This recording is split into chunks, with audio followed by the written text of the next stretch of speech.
Yes, it's 8:03. Sorry about that. I had a little train incident, but it's the lighter side of the dark side. Your Thursday Night Freak Show. I forget what day it is. It's the Dark Mark Show. I am Dark Mark, the goth comedian. Yeah. And I also have Josie Katz got the flu, but she will be calling in later. She promised, but I have to have a cat. KAT on the show somehow. So the second week in a row, I love it. Catface, I love it too. Hi. Our favorite naughty submissive ballerina is here. I love that new name, by the way. I'm full of them. Trust me, I've got a few others that you might want to. One every week. How's that? Okay, good. I've got some naughty ones. I've been thinking about those, but two people that have amazing pseudonyms themselves and names of themselves. All right, here we have Ozfest Amy. Yes. Ozfest Amy, who I've seen, I've talked to very briefly. I don't really know, and then I caught her whole story, and it's fascinating. She's been a publicist for such bands as American Head Charge, and you've worked Ozfest. How many years? You were behind the scenes of Ozfest. How many years? I went in 2000 as a guest actually, and got the privileged honor of seeing Pantera. Right. Which was pretty awesome. Right. 2001, I went across the country with the whole tour, which wasn't even part of the plan. I went to Chicago just to see the show and wound up getting pulled into the whole thing. So you hear all these stories about a young lady shows up just for a night, and our other guest is Dangerous D. He works at carnivals and sideshows. So. That's right. What's happening? So you're familiar with women running away and joining the circus, I'm sure. That's right. And I'm also used to women just running away from me. Yeah. Don't all good-looking guys say all that stuff? Look at the beautiful. I don't know if it's a girlfriend. Look, you almost said wife. You almost said, look at you. You don't. I know premeditation. I know for sure she's not your mother. That I know for sure. But I would be absolutely honored to marry that pretty girl, but she's probably going to run away. Right. We'll see what happens. One night with you. Have you used a tennis racket yet? I don't know, but straight jackets and all, baby. Oh yeah. So we're gonna get all that. His act is crazy. It's wild. I saw him do a show with our friend who we saw last week, Kendra, and she's like, "You gotta see this guy. You gotta see this guy." Oh, Kendra's great, dude. She's so much fun. Because I was ready to leave. He's like, "No, you gotta see this guy. You gotta see this guy," and he was great. So before we get started, we've got so many sponsors. I gotta get them out of the way. So let's get it all out of the way first. Doomy's Home Cooking. Love Doomy's Home Cooking. One of my favorite places to eat. This is because we have people worldwide and nationwide listening in. So this is the local one. If you're in Los Angeles, they have the good old-fashioned American Thanksgiving at Doomy's Home Cooking. Turkey, mashed potato. First off, this is a vegan restaurant. But it doesn't look or taste vegan at all. I've ate there. It's very good, It's amazing. So on Thanksgiving, turkey, mashed potatoes and gravy, fennel glazed carrots, yams, cranberry sauce, stuffing, green bean casserole, dinner roll, and desserts. All for only $20. Yo, ma. You can't beat that, but you have to RSVP. So you got to either call 323-469-4897 or email them at doomyveg@gmail.com. You can pick it up, treat the family to Doomy's Home Cooking if you don't want to cook like me, or just go down there and have a great meal. And their famous pumpkin pie and gluten-free pecan pie. Wow. They're having $15 a piece. Pick those up for the family. And just go to Doomy's Home Cooking on Facebook, and I'm looking for the address, which is somewhere here. Because if you're ever in Hollywood, especially if you're late at night and you go to Bar Sinister, Bat Cave, any of these clubs are ruined, right on, and you like, oh, I'm really, because you get drunk, you get hungry. Don't go to Denny's or any of that crap. Go to 1253 Vine Street, Hollywood, California, right on the corner of Fountain and Vine. You can't go wrong. Best hood. Oh, it's the best. We also have, we're brought to you by Audible.com. I love listening to audiobooks. I'm trying to give away audiobooks. You can get a free audiobook no matter what you want. They got Stephen King, Edgar Allan Poe. They got all the bestsellers. They got comedy albums. They have, actually, Sasha Grey has been a guest on our show. She reads her erotic novel, The Juliet Society. That's 8 hours of Sasha Grey talking dirty to you. I'm trying to give it away. Wow. Just go to darkmarkshow.com. Click on the audible.com button. They also have hypnosis tapes for weight loss and other things. That's killer. Do I qualify even though I'm a guest? Absolutely. Just go to darkmarkshow.com. People aren't darkmarkshow.com. going to think it's fixed? No. just go to darkmarkshow.com. There's two banner ads, one for Audible and just click on the Audible. You can sign in with the Amazon account. It's an Amazon company. Right on. 30-day free trial. If you cancel within the 30 days, you can cancel the next day, or you can cancel 30 days. You get to keep the free book. You can play it on your phone, your tablet, your computer. No matter what, they have a play of Dracula with Tim Curry and Alan Cumming and an all-star cast. Oh, it's great. They got all sorts of every kind of book that you want. Comedy albums by Louis C.K., George Carlin, Kevin Hart. Beautiful. Whatever you want. They got Richard Pryor. They got Richard Pryor. I'm sure they do. I'm sure they do. I'll check that in a second. Stamps.com is our new sponsor. So fantastic. Yeah, so that was the worldwide. Worldwide, go to audible.com. Nationwide, Stamps.com. The holiday season is coming up. And we all want to send letters to our family, packages to our family. We don't want to wait in the post office. That's worse than some of the stuff you torture yourself with. It's pretty bad. So go to Stamps.com. If you click on the Stamps.com, if you go to darkmarkshow.com, click on the Stamps.com button, you get a special offer, $100 value. You get $45 in postage coupons, a free digital scale, which has numerous uses, $5 supply kit, and a 4-week free trial at Stamps.com. Same thing, 30-day free trial. That's $100. All you pay is shipping and handling. That's a free trial for Stamps.com. Once you sign up, you can start using your stamps right away. Basically, what you do, you put your envelope or a piece of paper in your printer. Postage is on there. You don't have to go to the post office. You're done. Throw it in the mailbox. Mail will pick you up. Legal postage. Wow. So you can just print. You can print it on. You can print it on. You can just put. I can't wait to get an envelope and throw it in the printer and have it magically have postage. So, Stamps.com, Audible.com, Doomy's Home Cooking. Please support these companies. They're great. You seriously got me excited about Doomy's. Doomy's is great. You've never been to Doomy's? Dude, I'm new to the area. Dude, you got to check out Doomy's. And I'm dying. Oh, I saw it was on your website. I was like, what? How do I not know about this? Dude, Jenny, do we still have the Doomy's pictures? Doomy's food from last night? No. I'm going to show you some weird. But before, as we're getting that up, Kat and I, we had a great show last week. We had Fuckface Jimmy and Trixie Camaro from Cold Sluts on Fire. Fantastic. And then we went. This is the first time you'd been in a fetish club in a long time. Long time. Fetish party, private fetish party. Yeah, I took a bit of a hiatus. Catface she is a submissive. And she's a regular at these parties, and she used to dance at the Paris parties. And you've been out of the scene for a while. Put her on blast. Been, yes. So we walked down the street. They had Art Walk, and downtown LA. Yep. They had a private fetish party. You walk in, the place was a buzz. It was a buzz. Yes, it was. Oh, look at that. Oh, that's vegan. That's a vegan Big Mac you right see there. This? You see what's going on here? Holy look at that. smokes! Look at that chicken fried steak. That's vegan. That's delicious. No delicious. way. That looks incredible. Yeah, no, it's great. Unbelievable. It's really good. Yeah, close the mouth. Yeah. Oh, there's a little close up of the Big Mac again. That's on the secret menu. That's not actually on the menu. You got to say, "I want a Big Mac," and they have their version of the Big Mac. You got the in. That's what I'm saying. Yeah, you got to talk to locals. And this tell them Dark Mark in Hollywood. Tell them the Dark Mark Show sent you. Yeah, dude, I so am. And you were hoping to get, and I left you for a little bit, so you were hoping to get a little action in at the fetish party. Did that happen?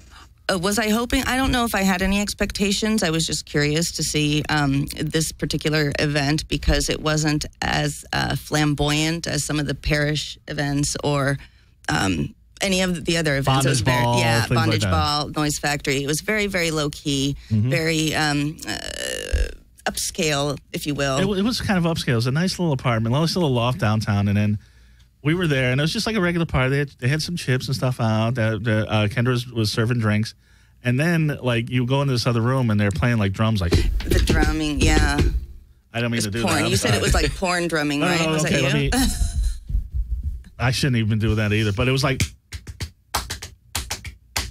this guy doing a steady beat on the drums. and this guy's just, While Phoenix was doing some shibari ropes. I figured you would know what that is. What they were doing. Absolutely. Oh, yeah. No, I'm very familiar. Shibari rope. Shibari rope. Yeah, it's beautiful. Yeah. So, and we ran into Orpheus and a lot of our other friends there. Yeah, lots of people I haven't seen in a long time. Yeah. So, does that mean you're in? You're back in? Sure. Okay. Yes. All right. That sounded forced. That sounded like a yes, but I don't want to admit it on the air. No. I mean, look, I'm not opposed. I didn't mean to take a break. It just sort of happened that I missed one party, then it was another. Here I am a year later. Right. Yikes. So it's just going to be just when you thought you were out, they pulled you back in. Yes. Have you ever met Ozfest Amy? I have not, but in looking at her, she reminds me of the poster for Almost Famous. Yeah. Oh my God! Yes. And in some respects, well, with the glasses, the whole thing, you got a bit of an almost famous look tonight. That's what I hear. And you've lived that life. Now, tell me, let's go back, how you got into the, obviously you're a fan of metal music. Yes. As we all are. And so now you're a journalist and you write for overseas publications. I write for an overseas publication called Metal-a-ville. And it's out of Sheffield, England. Metal-a-ville. Yes. And they cover a little bit of everything, actually. I mean, we've covered Sin-Karin. I saw you guys had him on the show. Right. And did you meet him with American when he was in American Head Charge? No, actually, I know who he is before even that. Right. Because he came after. Right. You know, so I was really shocked that he even got involved with them. I mean, but that was great. Right. So how did you actively get involved with the music? Now, you were a fan. And where do you grow up? Where are you from? I'm from a little town called Morrisonville, Illinois. Our nearest radio station is WQLZ. And I hooked up with all of those people that were DJs at that actual local radio station. Mm-hmm. And I did their hair for the radio program every day. So doing their hair took several hours, if not almost all day. Really? Yes, because I had to do little pinhead I'm sorry to interrupt, but for a radio show? Right. Yeah. Do their hair for I haven't even bathed for like a month. Yeah. We would expect nothing less from you, Dangerous. They'd be little like pinhead, like everywhere. So they were doing like punk rock, sort of like big mohawks and things like that, and punk rock styles. Okay. Cool. Yeah, so I'd do the hair, and I'd show up at their stuff. And I just went through a divorce, so I was totally ready to party. Yes, by a long shot. Yeah. So when they met me, they got to see the raw, crazy version of me, and pretty much. Is there any other version? Well, there's the quiet one. We all have our quiet moments. Yeah, that's my tonic over there, the fireball. Oh, please indulge. Please go right ahead. Everybody, yes, Who brought the juice? Please. There we go. All right, here we go. Right. Yeah, sponsor. Speaking of people of that wild, crazy side, and you're Dangerous D. Now you're from a small town yourself, right? Yeah, actually, it's I'm a little bit of a walking cliche. I was born in Brooklyn, New York. I'm 100% Italian. Okay, but I left there as a kid, and I grew up in Baltimore. Really? So, I was born in Brooklyn too. I'm a quarter Italian. I was going to you look like my cousin. Right. So as you guys, please indulge, but. Yeah, support for everybody. I bought it last week. Don't spill it. That's a small bottle. Don't. Right.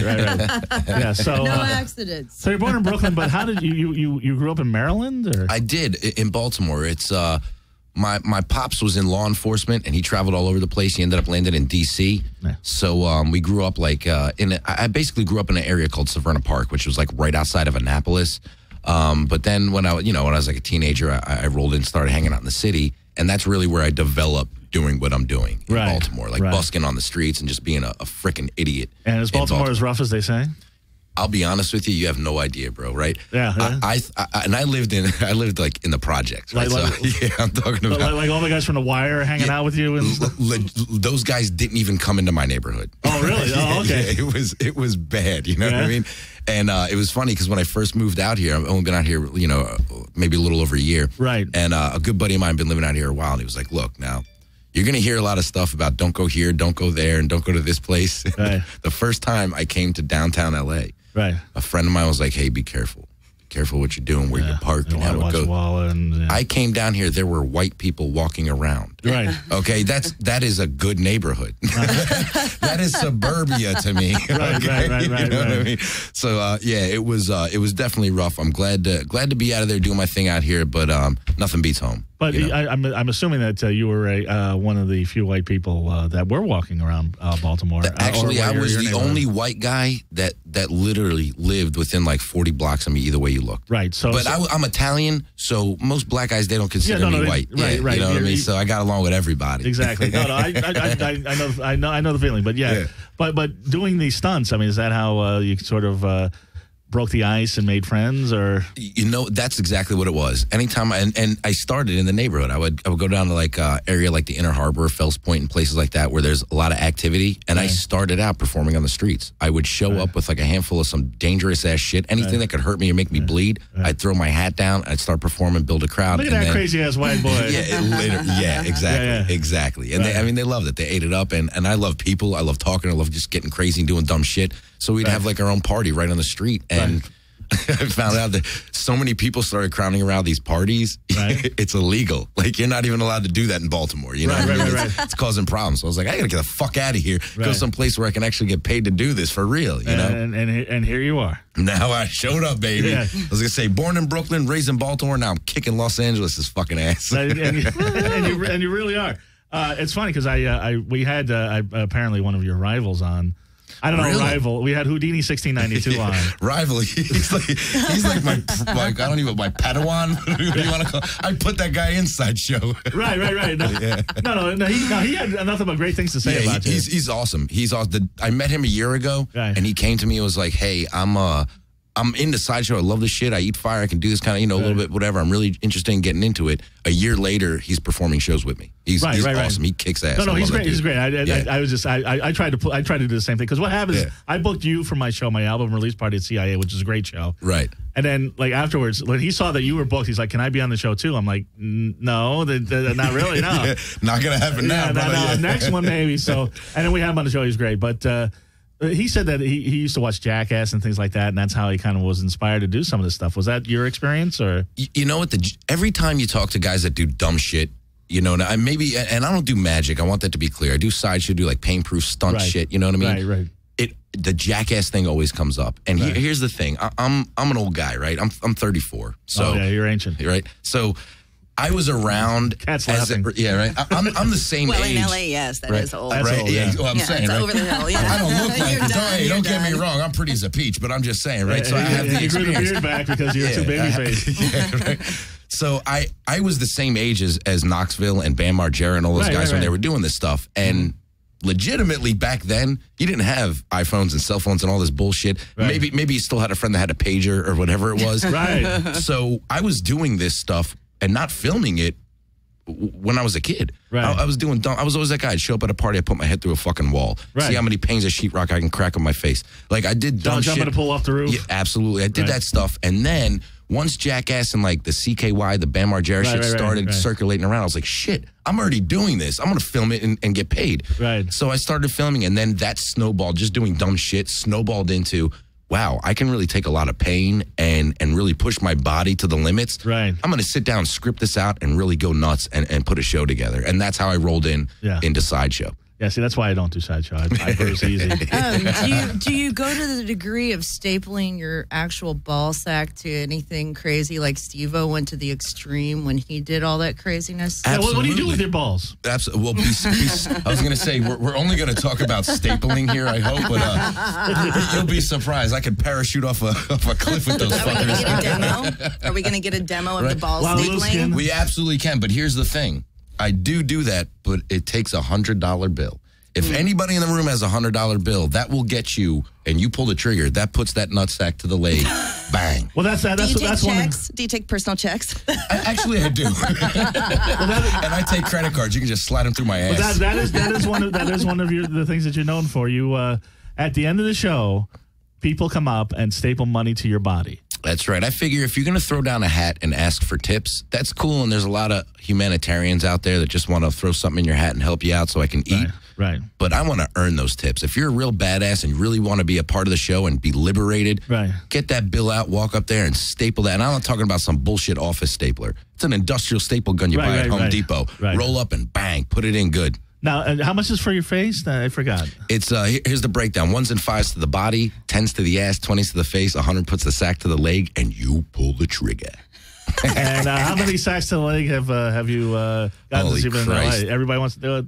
I did that tour thing with Rob Zombie, The Greatest American Nightmare. Oh, awesome. I did it for like 30. I did last year's all 30 dates, and then I did the opening weekend of this year. It was in I think it was Scottsdale, Arizona. Okay. And no shit.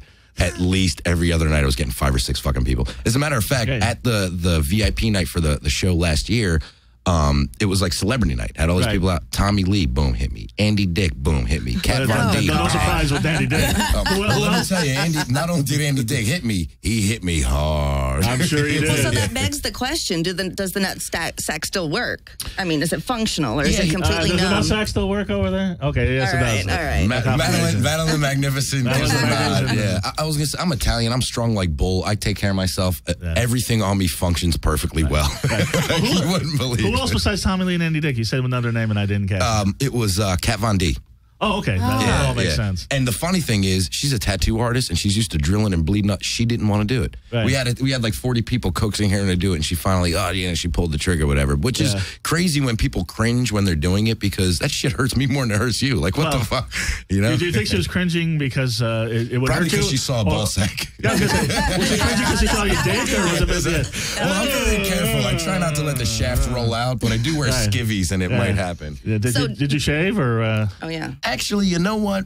For the Rob Zombie thing, I figured since he was such an antique, dirty motherfucker, I figured no. But normally I do keep it nice and clean down there. I anticipated your question, Kat. I know you wanted to ask now I forgot it. I'm totally hooked on hair. What? He shaves his balls. But so how did you become a publicist for American Head Charge? Actually, when I went out on the Ozfest in 2001, I met up with them right away. And there was an entourage of them outside, because you have to remember they're a large band, kind of like Slipknot in size. Sure, yeah.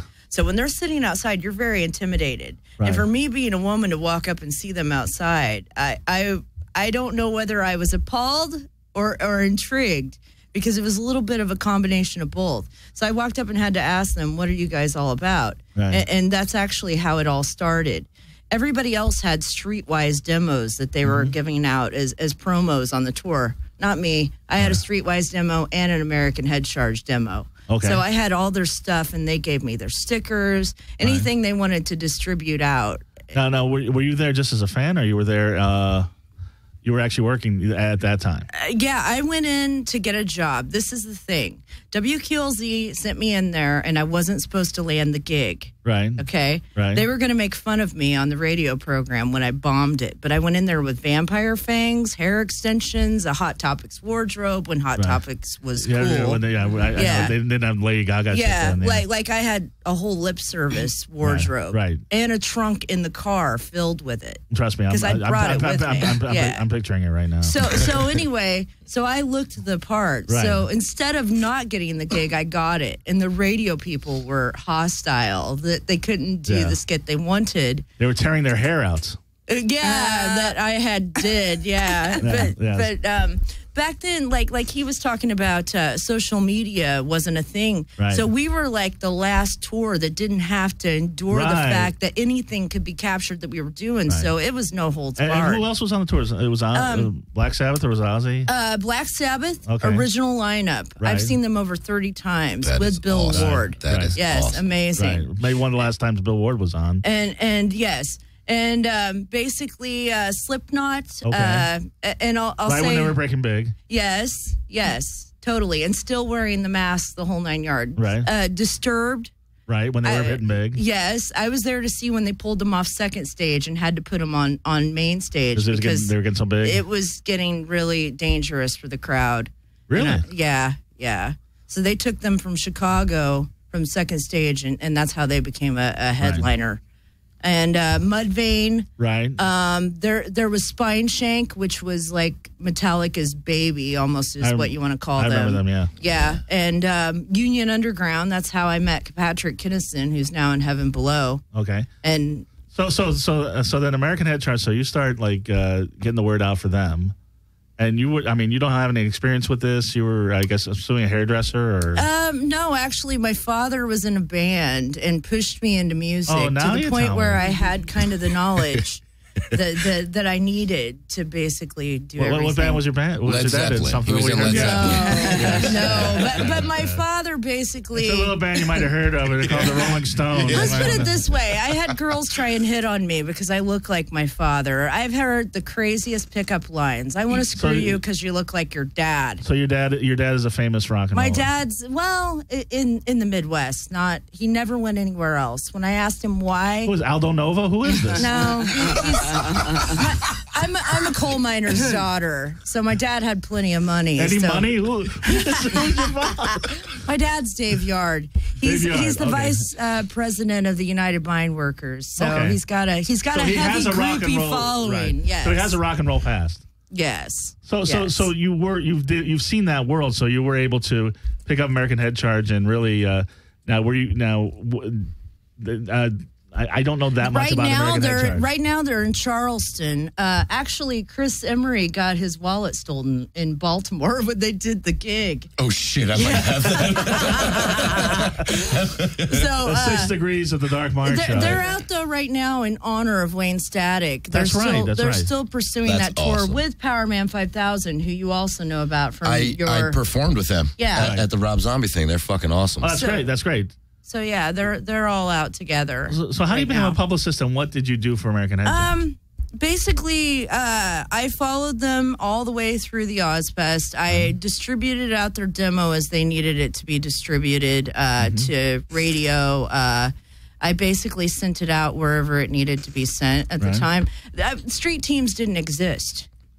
Right. So that wasn't a thing yet. That's what I was actually going to say when you started the story. You basically were the head of their street team before there were street teams. That's fucking awesome. Because I actually did that for so many bands as a kid where, like you said, before like the internet got super huge, like freaking like the Offspring and I actually got paid though. There was a big difference. That's what I'm saying. You started the realm of it because what they would do is they'd see like if you were on like their fan club, they'd send you a bunch of free stickers and business cards and shit. They'd be like, give this to your friends.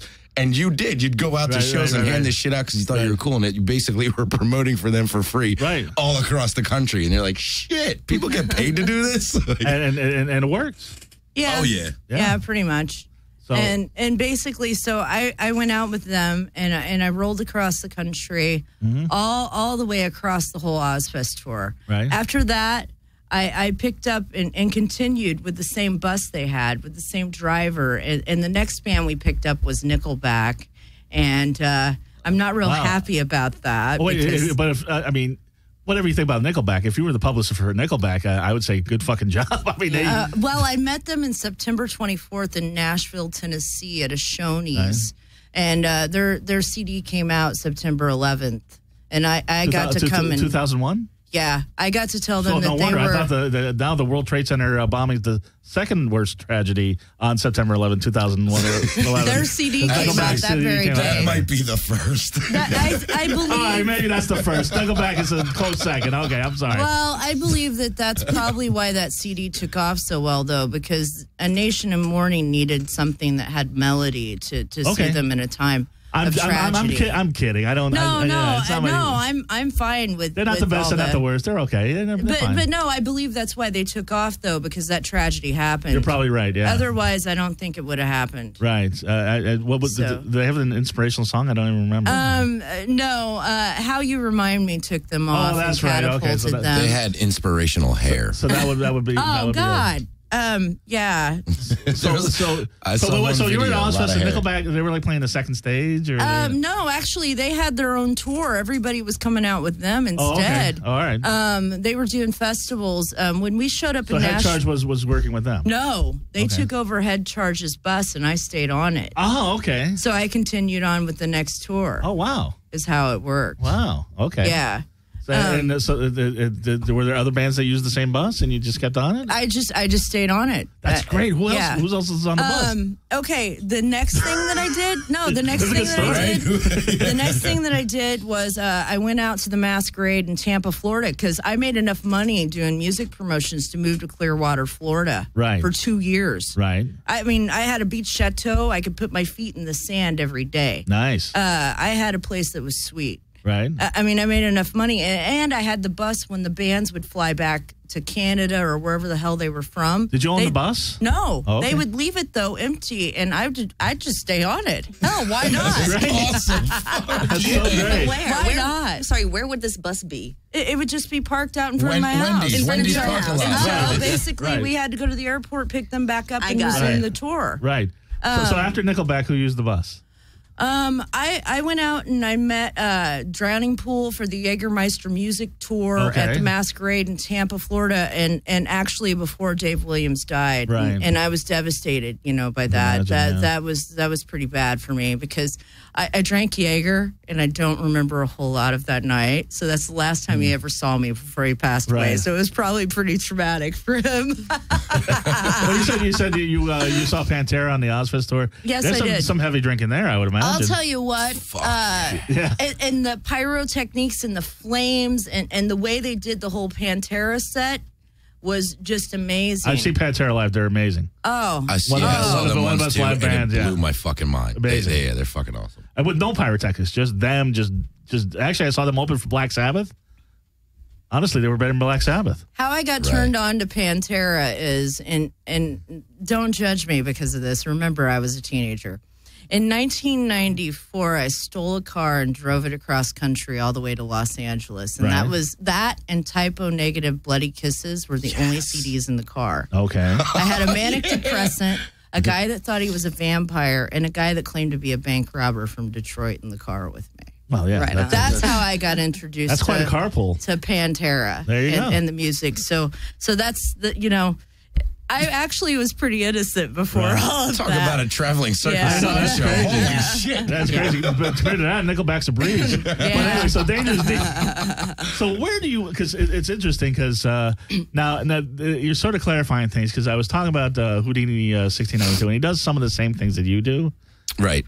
Now you taught him to do these things, I'm assuming. Some of the things. There's a lot of things that are in Sideshow though that are kind of like, and I'm glad you brought this up because this is kind of where I stand in Sideshow.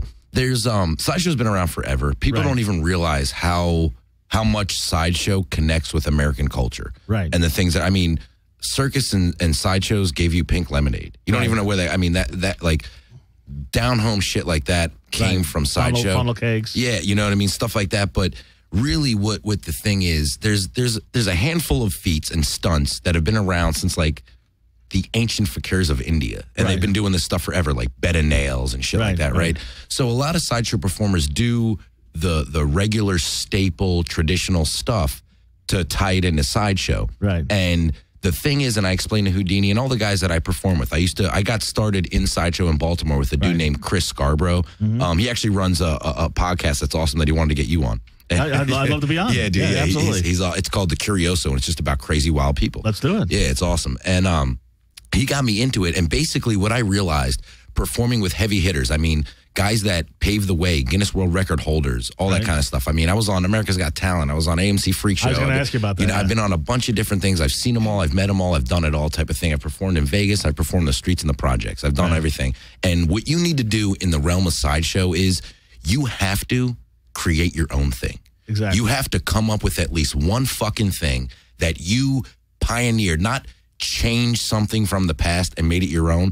You have to completely come up with something brand fucking new. And what's your pioneering thing? It's called the human hourglass. Right. And I take an exactly industrial zip tie, I put it around my waist and constrict it, and all my organs constrict and about to the size of a bagel. And I have a world record for that, for the most constricted male waist.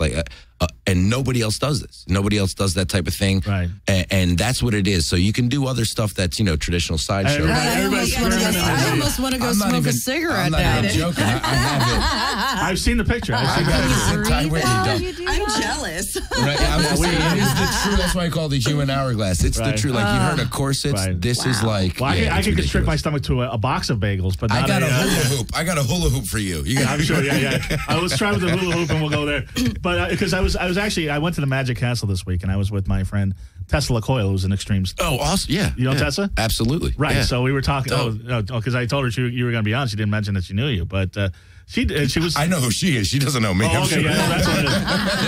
It's formerly Danny Danger, but but we were talking, and she's like, and I was telling her, she was talking about the blockhead. I'm like, yeah, I saw you, I saw Houdini, I saw this other lady at the CIA. All three of you doing the blockhead. She's like, oh, that's been, everybody does that. Everybody. A guy named Melvin Burkhart. He was the original anatomical wonder. It was like 100 years ago. Right. He did it for the first time. And his basic thing was, hey, look, you got to be a real blockhead to do this. And he was the one that started it. And it's things like that. The better nails. I see that you have the nose ring now. Do you do it on the nose ring side or the other side? I actually do it on the nose ring side because I've snorted so much cocaine through the other nostril that there's nothing.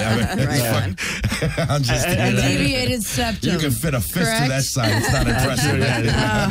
Get the zip tie out. Yeah. But you're on America's Got Talent, and so how did you not? I mean, I've seen some of the talent, and the thing is, not only do you do these things and you do them well, but you have a great stage presence and you're very funny. That's what really sells it. And you know what? That was why I committed and said, you know what? I'll go on this thing and audition. And I went through and I made it through 4 auditions and four different stunts and went through. And basically what happens was the very end of what I was doing. And my stunt was I would slide my entire body through a gutted tennis racket, dislocate my right shoulder, boom, go the whole way through. Right. Once I got down to my chest, it couldn't fit all the way. So I did the zip tie to constrict to get all the way down. Wow. But I did the whole thing while the tennis racket was on fire, and then I ate the fire afterwards, after I slid through the whole tennis racket. Now, that's talent. Yeah. I pulled like 4 stunts into one that I would, so I brought out the heavy guns, and I came out, and basically what happened was, and I couldn't even fucking believe this, right? Howard Stern, of all the motherfuckers, right? Howard Stern, well, the first person is Mel B, the Spice Girl, Spicy. Yeah, She bangs me. She's like, this is just fucking disgusting. So everyone's like, once you get a big buzz, everyone's like, all right, well, what's going on here? Everybody else then bang, hammered me down the line. Boom, boom, boom, boom, boom, right? So Howard Stern speaks, and they're all like negotiating between each other. I'm like, well, what's going on? Stern speaks up, and he's like, look, you're just a little too aggressive and a little too much. He's like, your character is not likable. What? And I was like, what? I was like, are you like fucking Simon kidding me? Cowled the hell Coming out from the most hated man in show business. Howard Stern said you're not likable. I lost my fucking, so I started arguing with him. I lost my mind. I was like, are you fucking kidding me? And you know what? I think I was so off the cuff that I was not family show at all. They cut all my shit and they used me as highlight reels. Right. Boom, boom. You know what I mean? Highlight reel. And then they called me a week later. So I get the buzz that kicked me off. That's the end of it. I get a call a week later from the producer. He said, hey, we're shooting the intro for the season opener in Hollywood. You want to come out? We'll hire you to. So I went out and I shot their season opener for them. It was like, I pay for hire stuff. Right. Hanging out with the producers. They all love me. But it was. Meanwhile, Wendy Liebman, who was a good comic, don't get me wrong. Right. But had an HBO special in 1995, is on America's Got Talent. Like as a new talent. Right, yeah. And you're doing this. I can see maybe the zip tie maybe have been a little too extreme. I'm not sure. Right, and that's what I think it was. And you know me, I scream and yelling. I wasn't cursing and doing dumb stuff or grab but I came out yelling and getting the crowd. But you are very likable on stage. I mean, you're likable. I mean, you're an East Coast guy. You're very aggressive. Right, and you would think Howard Stern would appreciate that. Aggressive, but not in a dick way. You know what I mean? Well, it can be a little dicky, but it can be I appreciate that. And that was the thing is, I'm not even joking you. The producers, the casting directors. I mean, I'm actually in the process of talking to some of those guys to release my own reality show. Right. Everybody loved me. That would be great. Yeah. That would be the way to go. Yeah. But the judges. But the 4, that would be the way to go, though. Right. Absolutely. And you were on NBC's Wipeout? I was a contestant on Wipeout. Was this like an obstacle course game sort of thing? And that was freaking unbelievable. How'd you get that? I've always wanted to do that show. You just auditioned for that? Great show. It was the same thing. A guy from AGT, America's Got Talent, said, hey, I got a buddy producing this show. You would kill on this thing. Go out and check it out. And I went out and I went freaking berserk. Right. I had a purple cape and I thought I was going to fly through this whole... It was the hardest thing. And I mean, I bleed. And you're in good shape. I work out and I bleed about 4 or 5 nights a week. I get banged up. I smash my head through stuff. That was the hardest thing I've ever done. Did you do the bouncing balls, the big old balls? Big balls, baby. You with the balls. We did. Yeah, you keep bringing up balls. Well, I go off and I'm very focused on one thing. That's good. Hey, you see something you like, stick to it, girl. I'm with you. Balls. So, Amy, you're gonna do some stuff. we're almost out of time. I know. I'm like, we've got to do this again at some point. Absolutely. I definitely want to have you back. I mean, just these stories. But how do you end up writing for a metal publication in England? How did that work out? Okay, well, actually, I'll explain how that happened. I was writing for Mojo, if anybody knows Mojo. Mojo's that's a British publication too? No, Mojo as in here. Oh, yeah, Mojo. Oh, Lost that Mojo. Yeah. Okay, I know Mojo. Like, There's a Mojo magazine in England. And no, not that Mojo. Right. I was writing for Mojo here, and basically, nobody wanted to interview with me. Like he has gotten drunk and created enough enemies in the true music arc of music. That's Mojo. To make it to where no one wanted to actually talk to me and wouldn't take me seriously. And I said, dude, this ain't working. And so I stopped writing for him because I found that to be the truth. Well, I mean, the Jägermeister is an issue. With Mojo, yeah, well, the thing with Mojo, and if you don't know, he's a guy, he's around the scene. He used to write for Rock City News. Now he's got his magazine Lost Anarchy. Real quick, and I can't believe we're talking about him. But I know. First time, that's how But first time I met him, he came up to me. He's like, "Hey, dude, you look like the guy from Insane Clown Posse." I'm like, oh my God, no. I'm like, thanks, Billy Corgan. Violent Mark. Yeah, thanks, Billy Corgan. What did you say? I only wrote, I think, for 3 or 4 issues though before I finally figured out that basically he'd made enough enemies. Like my stuff wound up being legitimate stuff in his publication, and then. Like people would and the rest of it is his little rantings. Hey man, I got kicked out of Bar Sinister, and these guys get fucking assholes. Yeah, like that's the rest of the magazine. You're actually writing legitimate stuff. Yes, and so this guy comes over from London, England, and I meet him at the Rainbow, and we're sitting and we're talking, and I'm telling him what I've done for a living. I read my resume off to him, right? Which I haven't even done here really. I know. I'm sorry. It just goes by so quick. You guys are great. I know. The hour is just not long enough.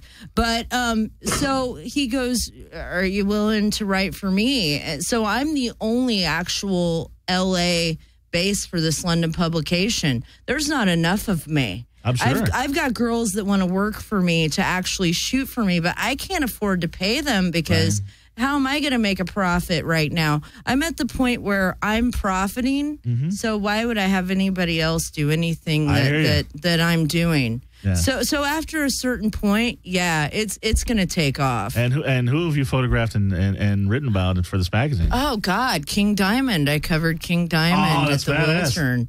Yes, and I'm telling you what, that was the most brutal show I think I've ever been to. What? No, dude, the people were. I was having to shoot behind this ramp behind the pit. Right. So there were people that were behind me that actually didn't have pit tickets. Right. That were sneaking up there, jumping up on top of the concrete pavement and jumping into the pit.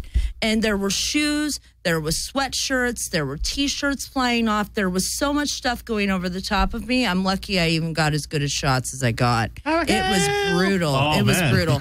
And I met Brian Johnson from the Comic Book Men because he's such a fan of King Diamond. And we sat and we talked about it for hours. Actually, I should have brought my scarf. I have a King Diamond scarf I bought at the show. $30. It was really reasonable. Actually, and look, I have an American head charge. I have an American head charge. I see that. I see that. I got this because I figured, after they've made it this far, I may as well brand myself with their stuff. And it has meaning, and I can't remember half the time what the hell it is because it's so drawn out. It's like almost like a paragraph. Right. It means I shall either find a way or make it. Believe that you have it, and you have it. That's what that tattoo means. That's great. So I like the credo.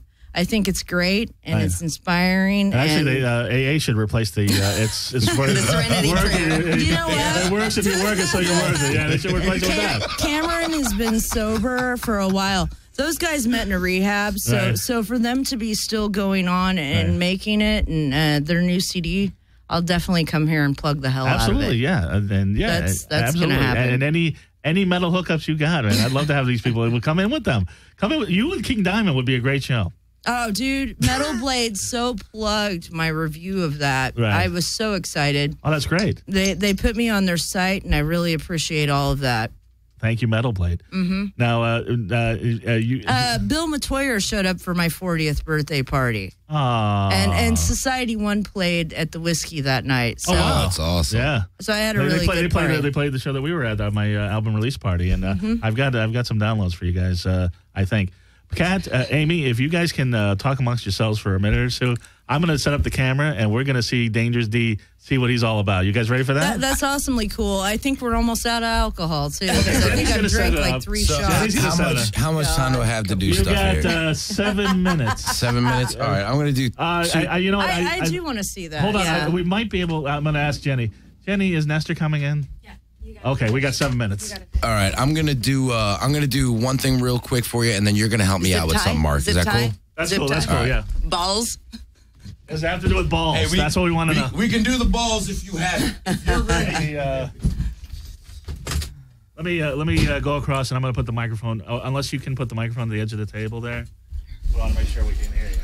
All right. Okay, so I don't even balls. Mousetrap on the balls. Yeah. No. I've seen the mousetrap. So he's got a mousetrap in his hand. So I'm not like. So basically, this isn't quite a blow off, but I'm just going to show you a little something real quick, so you see and know that what I do is real. I do not do tricks. I do not perform illusion.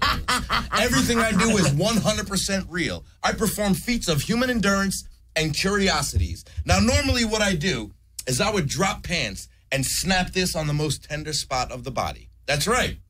Although there are no police here now, I did get arrested for doing this last week.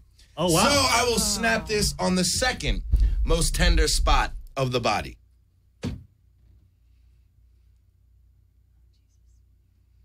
Ow. Yeah. Oh, Jesus, I'm sorry. I'm stunned. It's all flat. He's got a mousetrap on his tongue. That's where you clap. There we go. That's all right. Wow. But I just did that to show you that what we are about to do is fucking real. Well, now, Mark, dude, I need it your was help, buddy. devastating. Come on. Okay, I'm coming up. Hold on. Come on over I'm here. still shocked. Okay. That's why. I got 5 minutes. I got it. Now, normally at my show, I want you to scream and yell and make a lot of noise. But right now, and all the listeners at home, stand right here for me. Be very quiet or you're not going to hear 40,000 volts of electricity shooting through my body. Now, I don't do this often because you can die from doing this.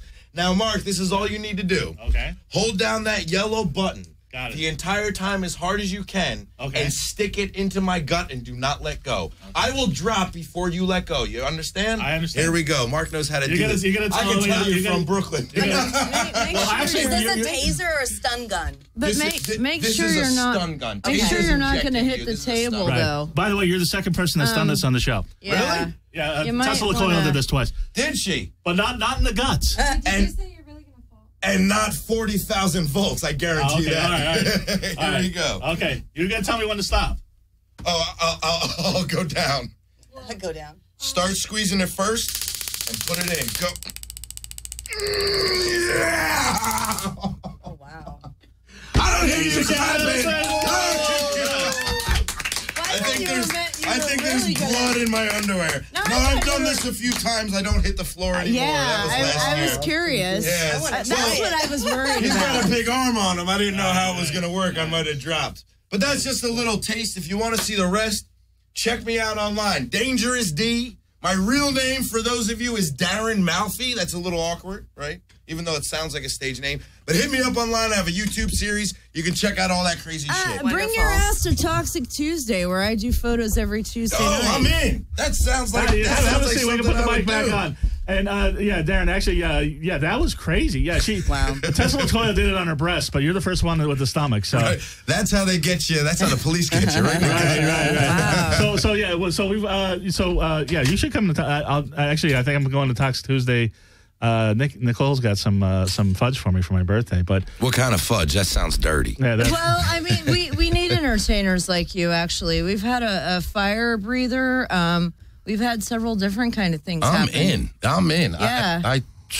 Yeah. Anytime there's something going down where I could be stupid, I'm about it. Right. Yeah, I'm yeah. about it. So Darren, and I'm sure people watching this show will want to book you.